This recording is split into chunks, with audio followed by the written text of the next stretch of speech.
जय जय।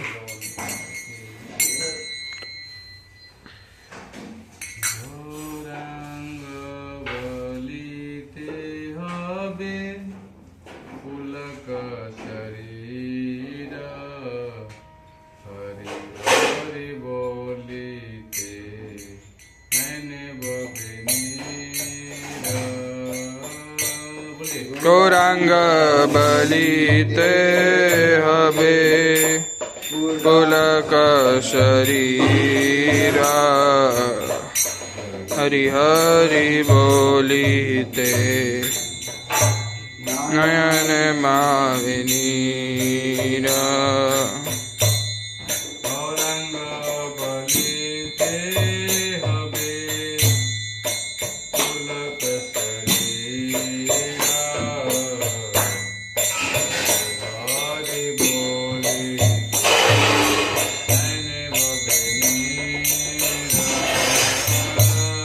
गौरांग बलिते हबे पुलक शरीरा हरि हरि बोलिते नयन भवेनीरा। हार कबे निताय चंदे करुणा हरि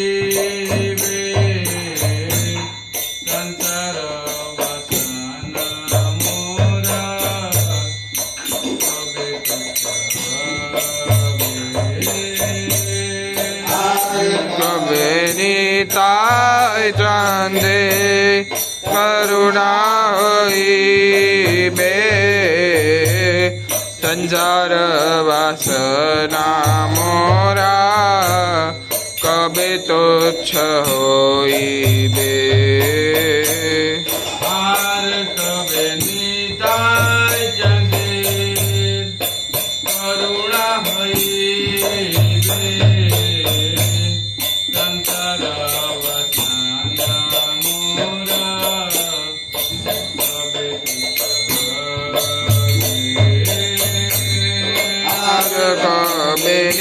ताय चंदे करुणा होइबे संसार वासना मोरा कबे तुच्छ होइबे। विषय छाड़िया कबे शुद्ध हबे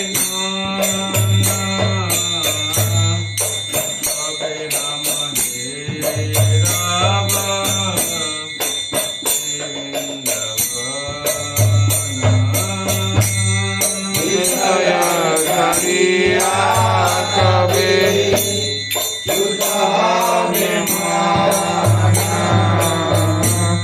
कबे हम आगो श्री वृंदावन। विषय छाड़िया कबे शुद्ध हबे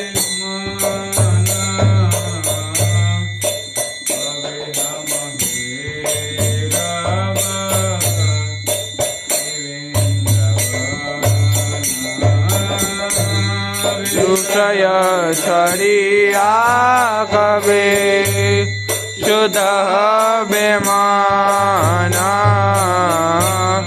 कबे हम आब श्री वृंदावन। रूप रघुनाथ पदे होइबे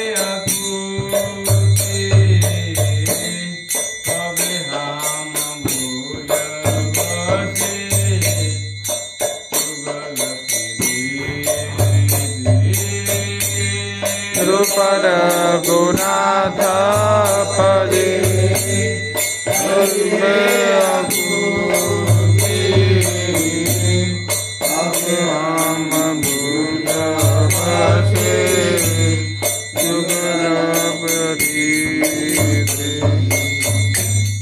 रूप रघुनाथ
नरोत्तम दास सुपर गुनाथ पते प्रभु मोर हाथ रचना करिए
सदा लगेगा कि केवल गौरांग नाम के उच्चारण मात्र से मेरा शरीर रोमांचित उठेगा।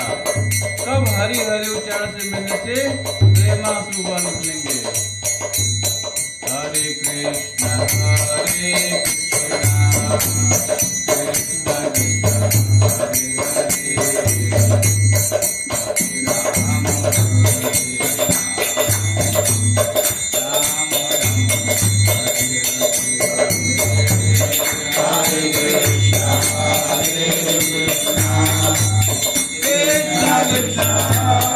हरे राम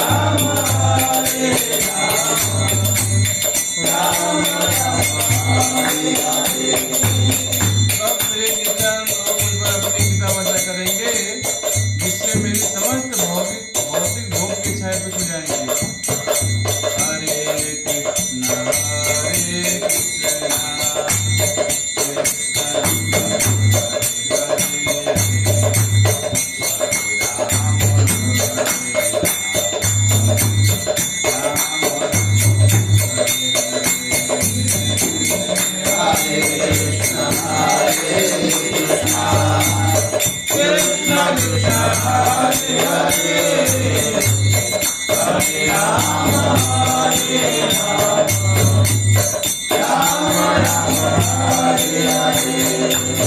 तब मेरा मन भौतिक सुख के विषयों को त्याग कर निर्मल होगा। तब मैं श्री वृंदावन धाम का वास कैसे कर पाऊंगा। तब श्री रूप गोस्वामी सर्वोत्तम के लिए तब मैं व्याकुल दूंगा। तब मैं श्री राधा की सिद्धि प्रेम व्यापार को समझने में समझ पाऊंगा।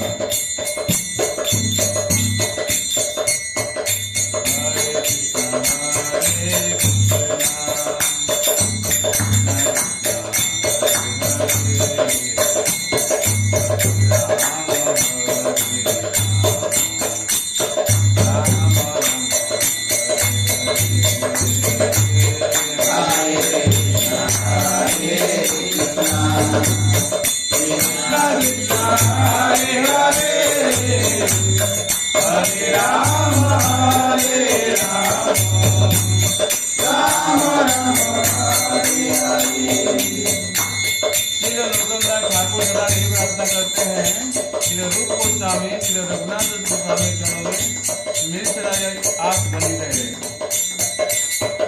हरे कृष्णा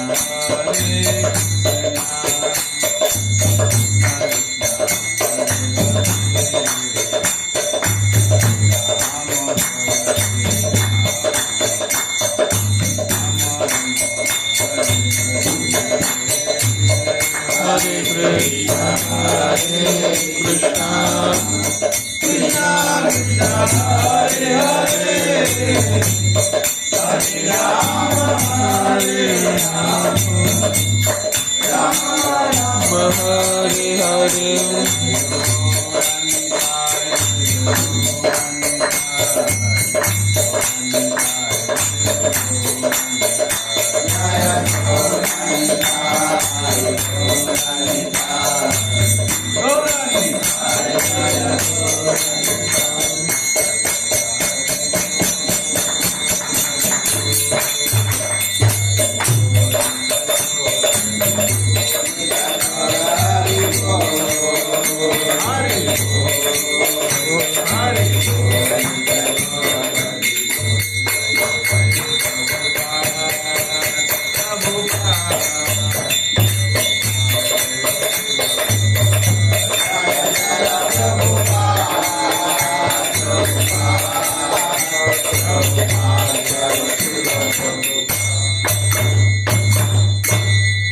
चैतन्य महाप्रभु की अभी हम थोड़ा चैतन्य महाप्रभु का जन्मदिन है कल, तो थोड़ा उसके बारे में जानेंगे। चैतन्य महाप्रभु की शिक्षाएं बहुत महत्वपूर्ण चीज है। इसमें बताया गया है कि चैतन्य महाप्रभु से हम भगवान श्री कृष्ण हैं, और ये भगवान जो है हम देखते हैं कि कलयुग में जो जीव है सबसे पतित है, उनका उद्धार करने के लिए खास करके अवतार हुआ भगवान चैतन्य महाप्रभु का। क्योंकि संसार में बताया गया है कि आज के अधिकांश लोग यह नहीं जानते कि ईश्वर का अर्थ क्या है। उनका मानना है यदि मनुष्य थोड़ी सी भी चमत्कारी शक्ति प्रदर्शित कर सके तो वह भगवान बन जाता है। लोगों की इसी अज्ञानता का फायदा उठाकर हाल ही में कई धोखेबाज खुद को भगवान बताने की कोशिश कर रहे हैं, और मूर्ख लोग उन धोखेबाज को भगवान के रूप में धोखा खा रहे हैं। तो मूर्ख लोग धोखेबाज को भगवान के रूप में पूछकर धोखा खा रहे हैं। तो हम देखते हैं कि संसार में बहुत सारे लोग हैं, मालूम ही नहीं है। यहाँ हमारे मंदिर के साइड में लाइन से देखेंगे अलग लोग भगवान बना दिए है ना। हाँ, भगवान शब्द की परिभाषा उनको मालूम ही नहीं है किसे भगवान कहते हैं। शास्त्रों में बताया गया है भगवान शब्द के अर्थ का विश्लेषण करते हुए शास्त्र कहते हैं क्या, विष्णु पुराण के 6.5.75 बताया गया है। मेरे पीछे बोलिए। ऐश्वर्य समग्रस्य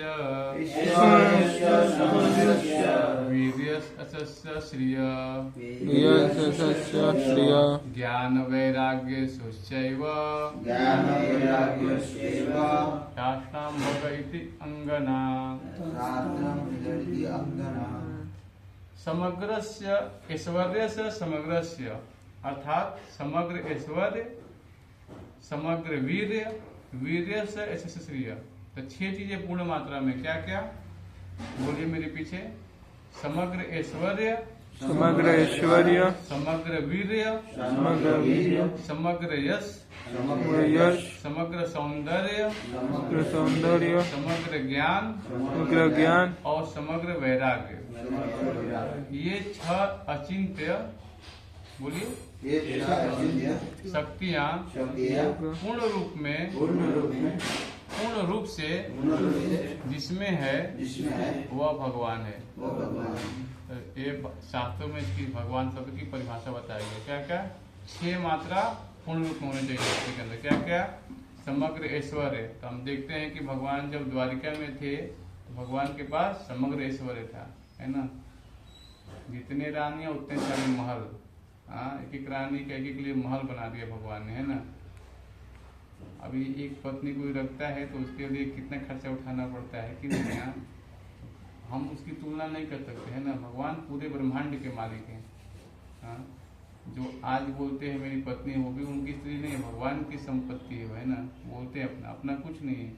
हाँ, क्योंकि ममय मात्र जीव लोग के जीव भूत सनातन। भगवान बोलते मेरा अंश है। हाँ, समग्र वीर्य, भगवान के पास कितनी सारी शक्ति। छोटे बालक के फिर भगवान ने गिरज गोवर्धन धारण कर लिया। आज के लोग भगवान तथाकथित बोल रहे हैं, एक बोलो कि पत्थर उठा के दिखाओ हाथ पे, यहाँ 5 किलो का काने मुड़ी पे नहीं उठा सकते ना। तो इससे हमें जानना चाहिए कि कौन भगवान है कौन नहीं, है ना। हाँ, समग्र यश, भगवान का यशस्वी पूरे ब्रह्मांड में फैला हुआ है। हाँ, पूरे ब्रह्मांड के मालिक हैं भगवान।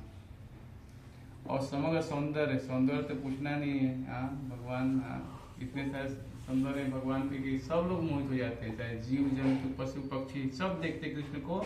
सर्वाकर्षक नाम ही भगवान है, सब जीवों को देख भगवान को आकर्षित हो जाता है। अज्ञान, हाँ, भगवान के पास भगवत ज्ञान है। हाँ, भगवान एक बार बोले, हाँ, कितने सारे श्लोक हम रोज पढ़ रहे हैं, हमको याद ही नहीं हो रहा है समझ रहे, तो ज्ञान भी पूर्ण मात्रा में भगवान के पास है। और वैराग्य तो पूछना ही नहीं है। हाँ, पूरे ब्रह्मांड के मालिक होते भगवान रथ हाँक रहे हैं, सोचो। हाँ, आज के कोई मालिक बोलो पैसे वाला है, बोलो मेरी गाड़ी चलाएगा, बोलेगा नहीं चलाऊंगा। तो भगवान कितने सारे पूरे ब्रह्मांड के मालिक अर्जुन के रथ हाँक रहे हैं। तो 6 चीजें जिसकी मात्रा है, भगवान बताते हैं यहाँ पे कि ये 6 अचल शक्तियां पूर्ण रूप से भगवान में विराजित रहती हैं। यह केवल भगवान में ही देखा जाता है, जो सभी कारणों के सर्वोच्च कारण है भगवान। ईश्वर परम कृष्ण सच्चिदानंद विग्रह अनादिरादि गोविंद सर्व कारण कारणम। यद्यपि जीवों में इन गुणों का आंशिक संचय देखा जाता है, परंतु इनमें से 6 गुणों के पूर्ण अभिव्यक्ति कभी भी संभव नहीं हो पाती। इसलिए जीव सभी अवस्थाओं में जीव है और भगवान सभी अवस्थाओं में भगवान है। तो बताया गया है कि जीवों में 6 मात्रा, लेकिन बड़ी कम मात्रा में होता है। आज कोई धनवान हो सकता है, हाँ, लखपति करोड़पति हो सकता है, लेकिन भगवान कौन है? लक्ष्मीपति है। हाँ, आज कोई के बल हो सकता है, ब्रूसली हो सकता है ना, बल हो सकता है। भगवान को बताया ना, हाँ, छोटे से बालक फिर भी भगवान के पास कितना सारा बल है। हाँ, सौंदर्य हो सकता है, कोई टीका सौंदर्य, तो भगवान तो सबसे, हाँ, उनका तो कोई बुढ़ापा होता नहीं है।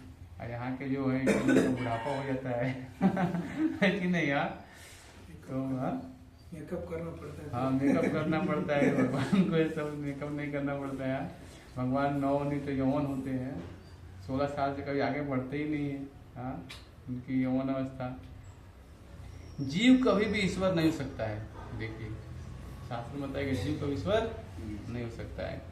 दूसरी ओर किसी जीव के लिए भगवान बनने का प्रयास करना सबसे जघन्य अपराध है। अब देखिए, मैं नाम नहीं लूंगा, अभी गुजरात में बहुत फेमस है, लोग भगवान बना दिए उसको, है कि नहीं? आप सब जानते हैं। तो बताया गया क्या, जीव के लिए भगवान बनने का प्रयास करना सबसे बड़ा अपराध है। आज जो मान रहा है वो क्या है, वो भी उसी में जा रहा है कि नहीं। भगवान के विरुद्ध जाने का परिणाम स्वरूप जीव भौतिक संसार में बद्ध हो जाते हैं और दुख भोगते हैं। अतः भगवान की आज्ञा स्वीकार करना ही जीवों को भव बंधन अथवा सांसारिक दुखों से बचाने का एकमात्र उपाय है। लेकिन अगर वह ऐसा करने के बजाय भगवान बनना चाहता है तो आसानी से अंदाजा लगा सकते हैं कि उसकी क्या गति होगी। तो हम सब जान सकते हैं उसकी गति क्या होगी। वो डायरेक्ट जाएगा नरक में, है कि नहीं? क्योंकि स्वयं क्या भगवान का पद लेना चाहता है। परमेश्वर भगवान द्वापर युग के अंत में जीवों का पथ प्रदर्शन करने के लिए अवतीर्ण हुए थे, ताकि जीव जान सके कैसे भगवान का अनुभव होकर नित्य आनंद का आस्वादन कर सके। भगवान ने स्वयं भगवद गीता के माध्यम से वह सर्वोच्च ज्ञान दिया। भगवान स्वयं आए और अपनी दिव्यता का उपदेश दिया, लेकिन कलयुग के दुष्ट लोगों ने उनकी परम मंगलकारी वाणी का हृदयंगम नहीं किया और स्वयं भगवान बनने का प्रयास किया और सर्वनाश के मार्ग पर आगे बढ़ गए। इसलिए परम दयालु भगवान ने अपना सर्वश्रेष्ठ रूप प्रकट किया और भक्त के रूप में अवतार लिया। तो कौन भक्त के रूप में अवतार लिया? चैतन्य महाप्रभु। नमो महावदन्याय कृष्णा प्रेम प्रदायते कृष्णाय कृष्ण चैतन्य नामने गौर। तो आज के कलयुग में क्या है, लोग पथभ्रष्ट हो गए। इसलिए भगवान चैतन्य महाप्रभु आ करके हमें भक्त के रूप में आए और भगवान कृष्ण की भक्ति करना वो हमें सिखा रहे हैं। जीवों को भगवत भजन करने की शिक्षा दी। जब भगवान ने अपना रूप प्रकट किया तो जीव को सिखाया, मैं भगवान हूँ, मेरी शरण लो और अपना जन्म सफल बनाओ। जीव ने यह सुना और इसको समझने में भूल कर दी और सोचा यदि कृष्ण इस प्रकार स्वयं को भगवान घोषित कर सकते हैं तो मैं अपने आप को भगवान घोषित क्यों नहीं कर सकता। अब देखिए द्वापर युग में ऐसा ही हुआ है ना। कौन दूसरा रूप भगवान कृष्ण का धारण किया था? कौन? समझ सकते हैं ना। और कृष्ण भगवान होते मैं क्यों नहीं सकता, वो भी किया था, ऐसा है कि नहीं। हाँ? इसलिए उन्होंने अपनी भगवत द्वेषी मानसिकता प्रकट की और घोषणा की कि मैं भगवान हूँ, आप भगवान हैं, सब कुछ भगवान है, एकमात्र कृष्ण भगवान नहीं है। तो हम समझ सकते हैं लोगों की मूर्ख धारणा है सब, है ना। लोग समझते ही नहीं है। एते चांस कला पुंसम कृष्णस्तु भगवान स्वयं इंद्रियाणि व्याकुलं लोकमिडयन्ति युगे युगे। भगवान आते हैं। हाँ, एते चांस कला पुंसम कृष्णस्तु, जो कृष्णस्तु भगवान स्वयं लगाया है, ये केवल कृष्ण के लिए लगाया गया है कि नहीं। पूरे 18 शास्त्रों का परिभाषा सूत्र है। हाँ, तो हम समझ सकते हैं कि आज के लोग क्या है, एकदम भ्रमित हो गए। अभी हमारे उत्तर भारत में किसी पूरे चैतन्य महाप्रभु के बारे में तो बहुत कम लोगों को मालूम ही नहीं था। मेरा भी 28 साल ऐसे ही निकल गया, चैतन्य महाप्रभु कुछ मालूम नहीं। जैसे भगवता पढ़ा मैंने श्री रघुवर जी की पुस्तक, देखा स्वयं चैतन्य महाप्रभु आ रहे कलयुग में जीवों का संकीर्तन यज्ञ के द्वारा पूजा करने के लिए बताया, है ना। अभी कई सारे कितने भी लोग दिग्भ्रमित थे उत्तर प्रदेश में, बिहार में। बहुत लोग बहुत कम जानते चैतन्य महाप्रभु को, क्योंकि अभी तक समझ नहीं पाए। तो श्री प्रभुपाद जी की कृपा है कि हम जानते हैं कि भगवान स्वयं कृष्ण आ रहे हैं और हमें भक्ति करना सिखा रहे हैं कि नहीं। अभी बहुत कम लोगों को मालूम है। आज बहुत आसान है भगवान के नाम कीर्तन करना। चलते फिरते कहीं भी अगर भगवान के नाम का कीर्तन करेंगे तो हमें वही लाभ मिलेगा जो त्रेता युग में, सतयुग में, द्वापर में लाभ मिला लोगों को। यज्ञ का तो केवल नाम में शक्ति भगवान ने दे दिया। इस प्रकार भगवान की अवज्ञा करके करके उन्होंने अपना सर्वनाश किया, और जब उनका दुख प्रबल हो गया तो वे भगवान से एक भक्त के रूप में अवतार लिया और जीवों को सिखाया। तो भगवान चैतन्य महाप्रभु आए ही इसीलिए कि जीव को भगवान की सेवा में कैसे लगाना, अपने आचरण से भगवान चैतन्य महाप्रभु सिखाए, भक्ति करके तो सिखाए। तो एक भक्त, हाँ, लेकिन भक्त भगवान किसी के रूप में आया, लेकिन बहुत लोग पहचान लेते हैं ना। यही उनकी विशेषता है ना। भगवान कैसे भी आएंगे तो भक्त उनको पहचान लेते हैं। हरे कृष्णा कृष्णा कृष्णा हरे हरे, हरे राम राम राम हरे हरे। ठीक है, समय हो गया।